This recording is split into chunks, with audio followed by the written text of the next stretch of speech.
ഞങ്ങൾ ST വിഭാഗത്തിലെ മനുഷ്യരുമായിട്ട് സംവദിക്കുന്നത്. ഒരു 25 സ്ഥലങ്ങളിൽ സന്ദർശനം കഴിഞ്ഞു.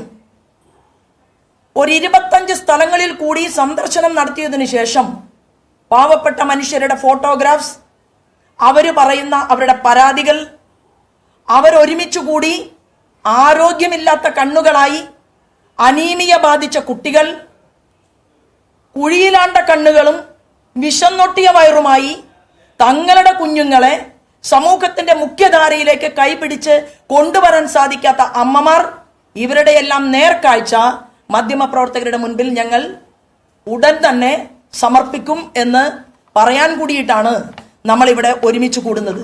ഞാൻ പറഞ്ഞു വന്നത്, കേരളത്തിന്റെ മുഖ്യമന്ത്രി നടത്തുന്ന ഈ വിദേശ യാത്രകളും ഈ ബിസിനസ് യാത്രകളിലൂടെയും എത്ര കോടികൾ സമാഹരിച്ചാലും അനിൽ അംബാനി ഇന്ന് നെഞ്ചുപൊട്ടി കരയുന്നത് പോലെ കേരളത്തിന്റെ മുഖ്യമന്ത്രിക്കും കുടുംബത്തിനും നെഞ്ചുപൊട്ടി കരയേണ്ടി വരും എന്നുകൂടി സൂചിപ്പിക്കാൻ ഈ അവസരത്തെ ഉപയോഗപ്പെടുത്തുകയാണ്.